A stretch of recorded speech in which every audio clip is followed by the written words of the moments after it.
indeed a very strong and intense firework, Governor Okpebholo's 100 days in office. And one asks the question, if 100 days in office is really generating these extreme fireworks, what would we be saying when Governor Okpebholo clocks 1 year in office? Well, a 100 day in office, some may say it may be too small, but some will say, look, it's hitting the ground running. But indeed, the fireworks coming out there from Benin, the Edo State capital, and from across the country and beyond, as it affects indigenes of Edo State and those retired, and even the political party themselves and others, is very beautiful to behold there. But let's see how it goes, and let's hope that the governor would not be slowing down, but we're working and firing from all cylinders into the 1 year office administration. Now let's look at the 2025 to 2025 budget. Yeah, many are already anxiously looking at it.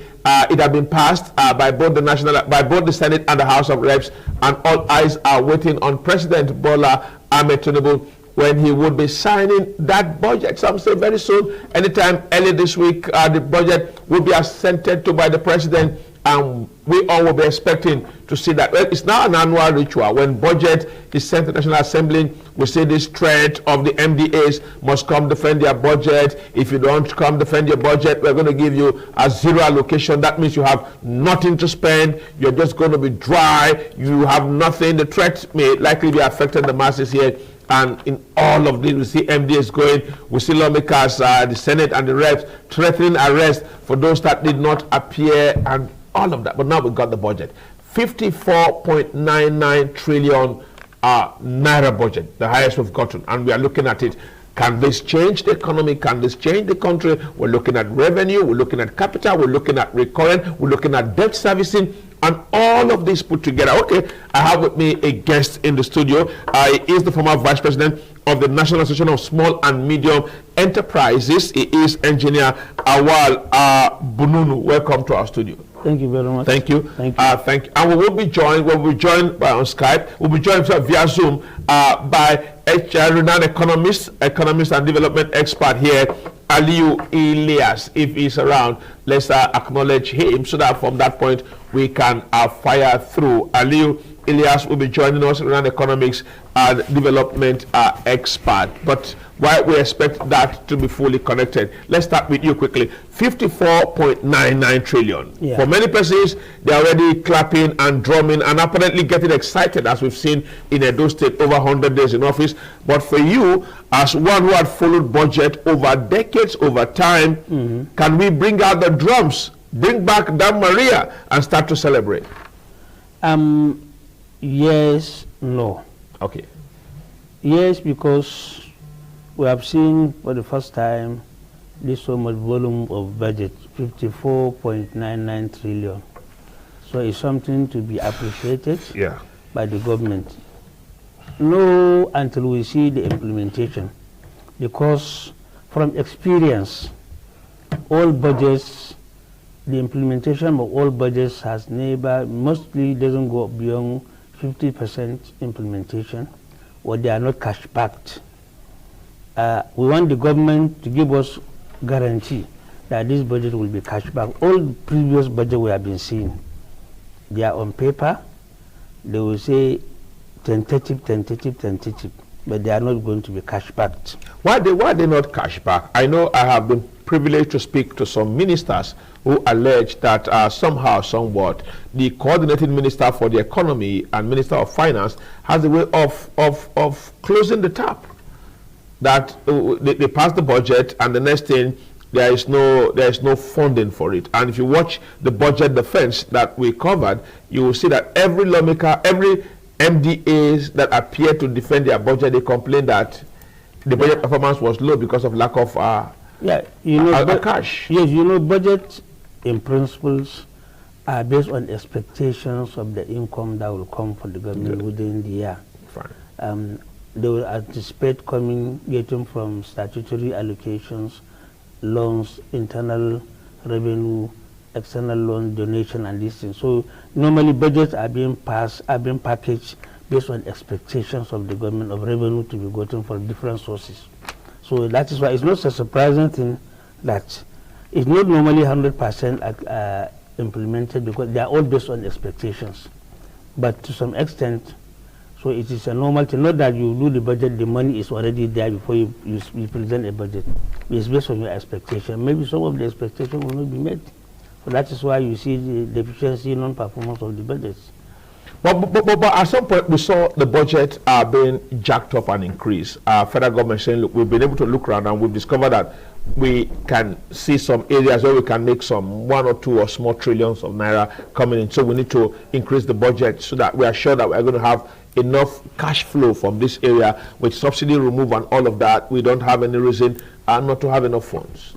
Yeah, but you know, when you have devalued the naira, definitely 1,000 naira 20 years ago will become 1 million naira today. So I don't see it even as cash flow. The devaluation of the currency also have contributed to why you are having a multi-billion or trillion naira budget. And as I emphasize also, these budgets are not being made on cash at hand. Most of them are being on expectations. The prices of commodities, we know we are a single commodity driven economy. When the prices of commodities are fluctuating, or the cost of production of those commodities also. So these are the factors. So definitely we have not structured our own economy to be able to have a guaranteed budget, but we hope government will take, if we're ready to take political will and take certain reforms in its own economic management. Have we not taken enough reforms? Because it appears that the people are crying. For so many persons, we've had enough reforms. The issue of the subsidy removal, that's very tight. Yes, the issue of the monetary policies, the issue of the exchange rate, the issue of so much reforms. The reforms are really not being implemented end to end. Why? When you just remove fuel subsidy, for example, and you tell Nigeria you are going to inject those subsidies into productive and social welfare scheme, and that has not been seen. Because you have implemented one aspect of the, and that has been the trend of reform of government, not even this government. So what needs to be done now, because of the changing reality, definitely the reform should be implemented back to back.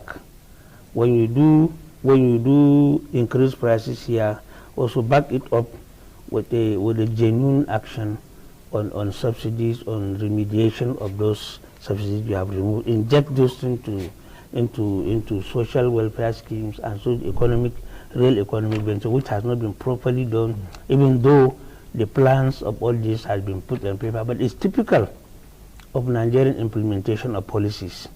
It's not peculiar to this government alone, but it's something peculiar to the Nigerian system, where implementation has always been our own problem, why we are not getting things right.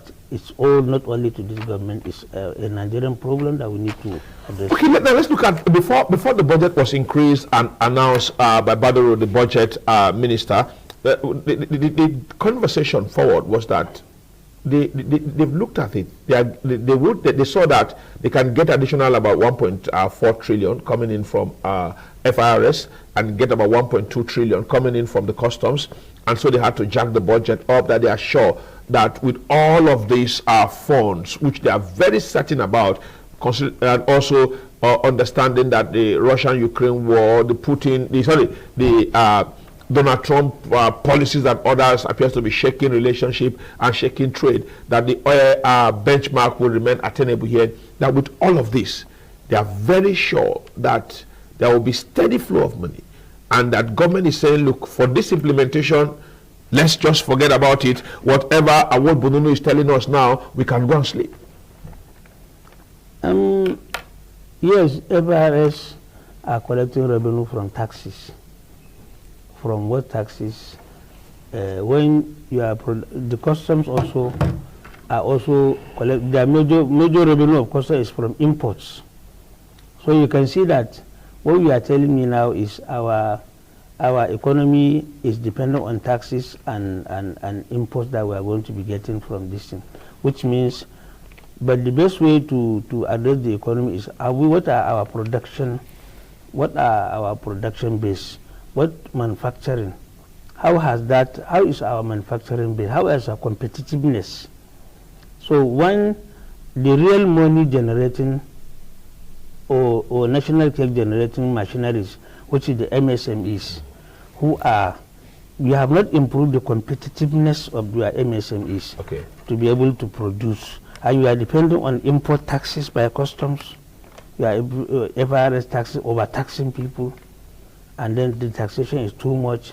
That's why when you have the whole revenue you collected, you have not injected it into to build our competitiveness of our manufacturing sector, competitiveness of this thing. So which means you just volume of money, but that is not translated into industrial development, which means there is challenges there.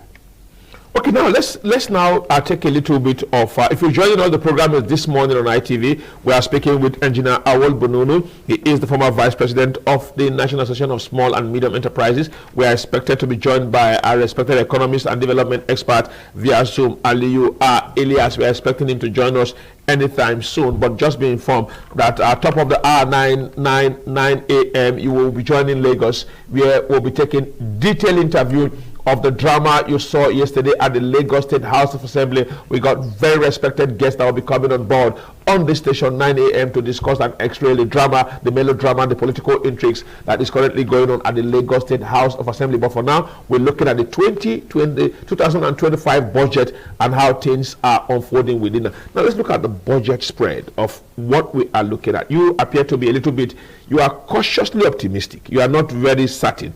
This joy we are seeing with some businessmen saying budget, budget, budget, that excitement is not coming from you at all. Yes, definitely is not coming. Now, let's look at the balance here. We're saying security, we are saying some works and others are taking the lion's share. Are you not sure? Some are saying, look, we ought to have done extremely more than we are doing now on infrastructure. No, because of the security situation, it is not surprising if security takes lion's share. If you can see how insecurity has destabilized the economic activities of the country. So I'm not surprised that security is taking lion's share. Infrastructure, because you have to be secured before you can even do infrastructure, you can do whatever you do. But in my own, I want also the government to look at issue of the how to also another way of injecting the manufacturing sector, the trade and industrial sector, to be able also to help in addressing the security issues. Because security issues is not just about buying equipment for the security agencies only, or spending so in intelligence report for the security, taking proactive action on the security. It is also about generating enough national cake, putting machinery to generate enough resources that it will help in addressing, because some of the security issues is about resources. It's about access to resources, about something we need to do. So I'm not, until government implements it or show us the strategy for the implementation, which it will be different from the previous. We have seen for over 1 decade, over 2 decades, we have been seeing budgets being renamed, budget of restoration, budget of hope, budget of this. They are named so many good names. But we want the implementation strategy to be put right, like before you start celebrating the budget. We want to see how the implementation strategy that is going to be done. So the infrastructure budget, it needs to be addressed, the security, everything, but my major concern is how do you want to implement it? What is your implementation strategy? But for that one, can we answer that? That appears to be something that those in the finance team, those in the MDAs will be talking, and maybe the lawmaker will tell you they will carry out oversight function to ensure adequate implementation of the Appropriation Act when assented to. But for us, the masses, what we do is to look at the people there. The question you are asking, how would they implement the budget? But they'll tell you that it's so far so good they've tried. No, the stakeholders in budget implementation is not just the National Assembly or the executive arm of government. Okay. The private sector all over the world, especially the industrialized nation that will always give us example. Yeah. It is not only their public sector only. that plays greater role in budget implementation or budget formulation. But here in Nigeria, the public sector, the legislators, and the executive arms are taking the lead. They are not properly integrating the private sector into the budget implementation strategy. That is why we still have a gap. So that is why there is still gap in our budget implementation, because of what you have just said. The public sector and the legislative arm and the executive arm are doing the lead. For example, when they are putting infrastructures, which roads to be constructed, where to site power projects, it becomes a political decision of the executive and the legislative arm. But if they are bringing the private sector in to do, we could have given suggestions to how to finance some of the industrial clusters, roads that will lead to mining sites. We identify our major natural, agricultural and mineral resources sites, and then put up infrastructure. All that has not been done to some level.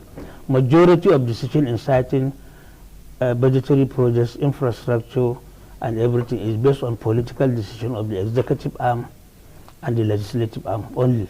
They take 90% of the decision. Well, that means you're saying that for us to get this budget that we are celebrating now, yes, our 54.99 trillion budget, impact the life of Nigerians, there's the need for intensive engagement. Yes, yes. Most time when we see in civilized client, there are budget tracking by civil society and NGOs, how the budget is performing. But yeah, it appears as if it's just a man who tells you, at some point I release this, at some point I pay this. If you offend me, I'm not paying you, and whatever. Yes. Some look at roads on political considerations and put them in the budget, even when these roads appear to be leading to, has no economic value at all, or somewhat a road to nowhere. Some look at issues that they put in procurement of motorcycle from some persons. The lawmakers get their own share of what they want to give, they want to share, a sewing machine and whatever for their own. All these are all small, can I say smuggling? Is that right? Drafted into the budget and executed, and at the end of it, nobody cares, nobody checks. But if the government, the executive, and the lawmakers are not open to it, what can the NGO, CSOs, and those in associations do? No, you know, the NGO, the CSOs have been doing their best in giving out the like 6 lakh, all the other NGOs. But the most important thing, which the organized private sector, you know, the public procurement policy which government has put in place is not using that to implement the budgetary aspect of the public procurement. You say that the BPP is not doing its job? No, it's doing, they are trying. BPP, they are trying. And then if they are trying, then what's the problem with the procurement? Yeah, there is what they call Executive Order 3. Okay. That we have been engaged. I was opportune to be, when I was in the executive of NASME, to have engagement with government when they enacted Executive Order 3, whereby small and medium enterprises will be patronized in the budget, 40% of the budget. And all over the world, public procurement are also used to empower the micro, small, and medium enterprises. So that aspect, while on the other hand, the government has enacted Executive Order 3, on the other hand, their procurement policies put some certain things into the procurement policies that will be difficult for micro, small, and medium enterprises to meet up to ask. For example, turnover. If any advertisement you see, they will align one turnover. They will say you must have so turnover. You must have experience of previous work done. You must have this. You must have this. All against micro, small, and medium enterprises. But what we have advised them to have been doing is to enact a kind of subcontracting methodology, whereby even for big contracts that we are not saying government should relinquish merit.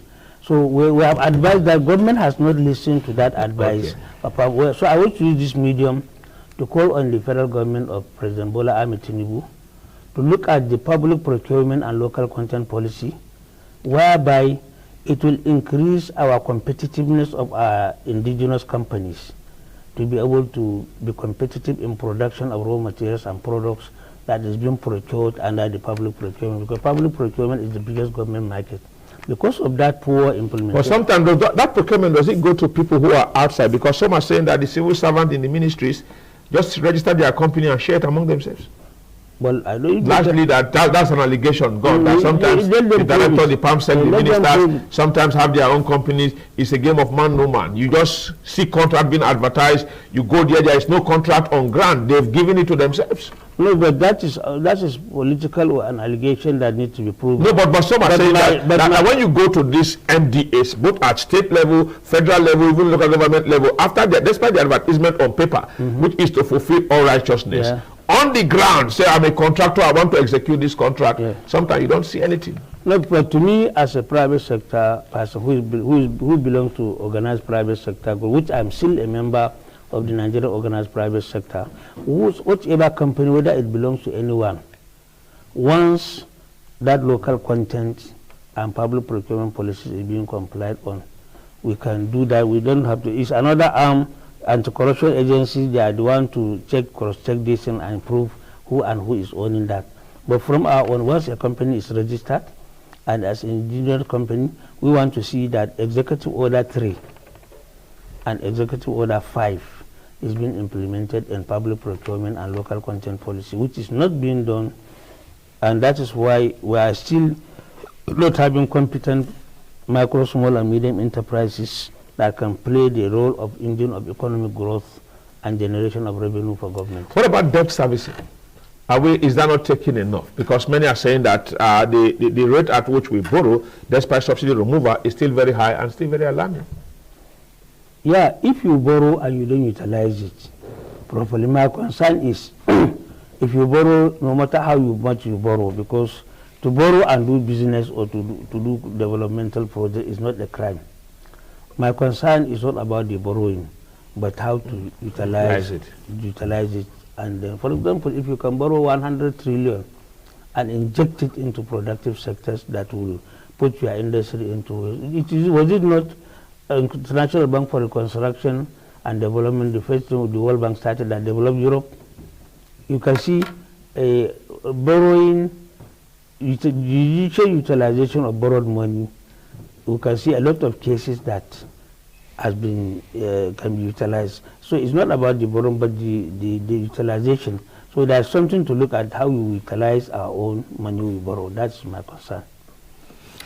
Okay, we've not been able to link up with Mr. Aliyu Ilyas, but we just going forward. Let's quickly now be rounding up very quickly here. Now, when you look at the whole of the budget here, like we say, we still run a model economy, despite the federal government's position that they are diversifying. We are not seeing much coming from agriculture. We are still heavily dependent on the oil sector and all of that. Are you not sure, in the advent of global stability, should Putin and Zelensky settle Russia and Ukraine, and we see a stabilization in the oil market, the price may likely drop? Of course, it may likely And should it drop, can we meet our revenue? No, because of our poor implementation, we have no business of depending on prices of crude oil. But we have also depended on that throughout the years, throughout decades. Yeah, but that is why we have not gone far. For example, there are a lot of opportunities. Right now, as I leave this table, I'm traveling to Addis Ababa. My flight is, I'm going to have meetings on joint collaboration with our private sector on African Continental Free Trade Area Agreement on some agricultural and solid mineral commodities. So we actually what we need to do, we should, this over dependence of prices of commodities, we need to stop that over dependence, because otherwise we are not going to go anywhere. As you have just mentioned, the crisis of this and that. But we should restructure properly to on our diversification to manufacturing and value addition of our commodities before we sell them. If we can do that, definitely we are going to see the change. And we have a lot of potential to grow our economy to over trillion. The present administration is targeting how many trillion economy before 2030. We are going to achieve that if we restructure our economic management strategy very well and bring in the private sector in the implementation. Which private sector are we bringing in? Is it the organized private sector, organized the genuine ones, are the ones who are our friends? Because most time it appears when you talk about organized private sector, it's a game of somebody who knows somebody. The organized private sector are there, which are working, who are having the tools to negotiate and policy analysis. Then we have the other micro, nano enterprises, the business organizations, who are also there. Also, they are playing their impact in mostly informal trading, which is a multi-billion-naira trading, and commodity, something that the informal sector are doing. So we need to bring them and structure them to be able to take part in the economic management team. That's what I'm still asking for. Okay, well, thank you very much for coming. And thank you very much for spending your time with us. Let's hope, like what you have raised, that the budget is properly implemented and everyone is happy for it. And we hope we have a better country where our infrastructure and others will be addressed. We wish you a very safe flight to Addis Ababa. Say us well to them in Ethiopia, and we are hoping that the African continent will be better for it. Thank you for staying with us and being a part of this.